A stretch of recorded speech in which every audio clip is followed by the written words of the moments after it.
And it goes like this. We'll get in your car and you'll need to kiss me. We'll talk for hours and lay on the backseat. Let's create a cute Valentine's Day inspired plushie using these amazing hobby yarns.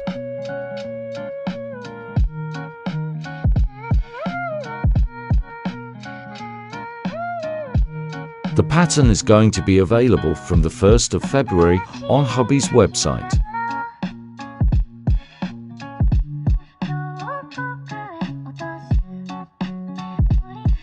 Keep an eye out for updates.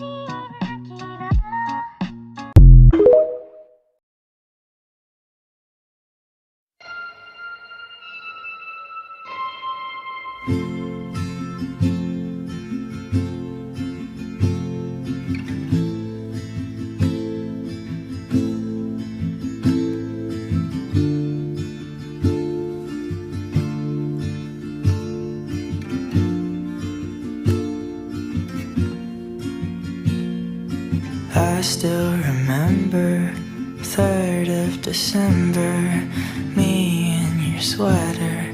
You said it looked better on me than it did you, only if you knew. I went through a phase where I'd never cry about anything, and now I reckon I cry 4 times a week. I don't cry 4 times a week, but I cry a lot. Starts crying now. No, I don't cry that much. I cry like all the time. Yeah, anyway.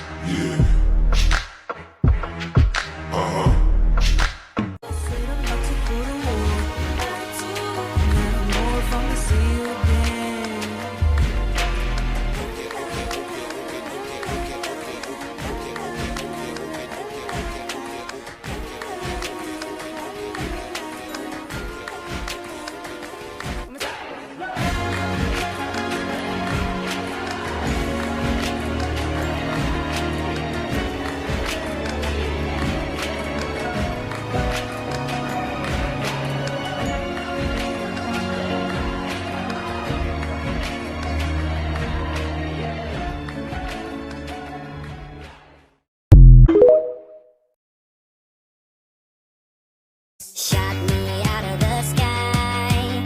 You're my kryptonite.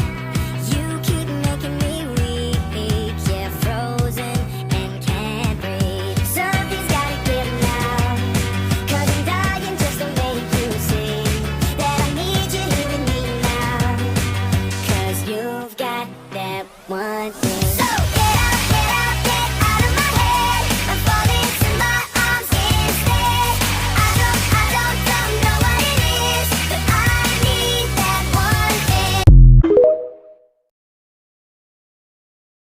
Hello, here's everything I knit and/or crocheted in 2023. This one's okay. It's fine. It was my first time learning how to do things like this. The sleeves could be better. Now here's the thing about knitting that I appreciate. If you're someone like me who likes to wallow in their own self-pity, then my guess is that you're someone who come every new year likes to sit there and think about all the things that they did not accomplish over the past year. But the thing is, when you knit or crochet or embroider or paint or whatever, as you're going through that expansive list of all the things you did not do, this one I'm fucking proud of, by the way, you can at least be like, well, fuck you, I made all these things with my own two hands. You honed your skills. You learned new ones. You failed, sure.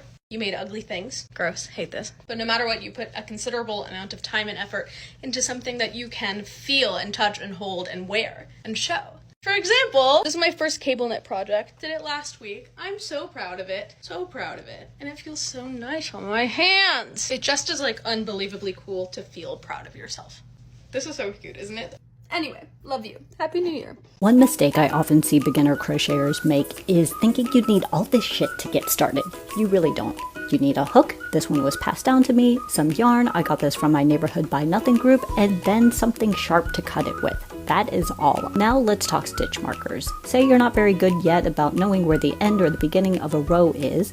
There are lots of gadgets commercially that you clip or slide on and it'll denote where the end or the beginning of your row is. Some of them have lights to make it easier to see your stitches, or some people will say use a safety pin or a paper clip and just put it at the beginning or the end of whatever row that you're trying to count.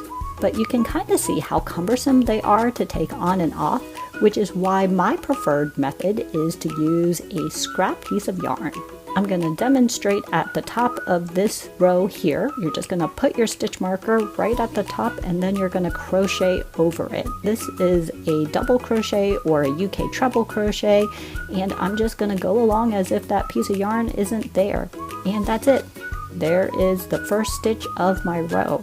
You see how light and unobtrusive it is compared to those other options? And because yarn is attracted to yarn, it'll cling together and take quite a bit of abuse without falling out, leaving you with just those original 3 items that we started with. You can toss out those other stitch markers and keep on hooking. Hope that helps.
Okay, here are all the crochet trends I gave into and tried in 2024. Because let's not pretend, we are not all completely original. We get inspiration from everywhere. So here are all the trends that I've tried, and I'm going to tell you if they're worth trying. Okay, let's do it. Are you even a crocheter if you haven't crocheted a leggy frog? I think that's nigh impossible. And let me tell you, they are worth it. They are such a little dopamine hit. They take about an hour for a regular sized leggy frog. They are the best dopamine hit I've had with a small crochet project this year. 10 out of 10 recommend. Little patchwork, fuzzy, large amigurumi cows. Mine looks more like a deer because I'm not very good at amigurumi. But anyway, would recommend. Very delightful to make. Maybe 8 out of 10 because there's a lot of little assembly bits that can, at the end, you just want to make a cow and you're like, anyway, yeah, 8 out of 10. Crochet shruggies. I have made, I think, 3 of these this year. Again, delightful to make. Weirdly enough, I found it hard to size. You'd think making like a half netted top wouldn't be that confusing, but to me, mine always ended up either too tight or too loose. That's okay, they were still great to make. I'll give these like a 7 out of 10 because also they take a little bit longer than you think and they're not as, they're good. They're a good solid wearable 7 out of 10, 7 out of 10. So at the beginning of this year, because it was like a knockoff effect of 2022, the show Wednesday was still trending, and Enid and Wednesday crochet, like the different kind of style camps, really took off. So I made this like Enid collar. So what I'm going to say is like Wednesday TV show crochet references were a big thing in like January, February, because let's be honest, fiber arts take a long time, and when there's a trend, we can't just finish things as soon as the trend starts. It takes us like 3 months to catch up because crochet, it takes a long time, okay? But Wednesday and Enid crochet style pieces, I'm gonna give like a 9 out of 10. I love seeing everyone do this. Food themed crochet. So we're doing like strawberry milk cows, blueberry pie turtles, strawberry little patch hats, food themed crochet, specifically fruit themed or ice cream themed crochet was really making a comeback. Now I want ice cream. 10 out of 10. The sister to the Shruggy is, I think, any kind of wearable that is like netted loose and kind of like not full size. So this is like a little like netted cropped vest. These were really, really popular this year and I am here for it. It is giving me like camo 90s vibes, but crafty girl. So we're going to give this like an 8 out of 10. And last but not least, hexagon cardigans. Hexagon cardigans. If you haven't done wearables, they are the best. 10 out of 10. Okay, bye.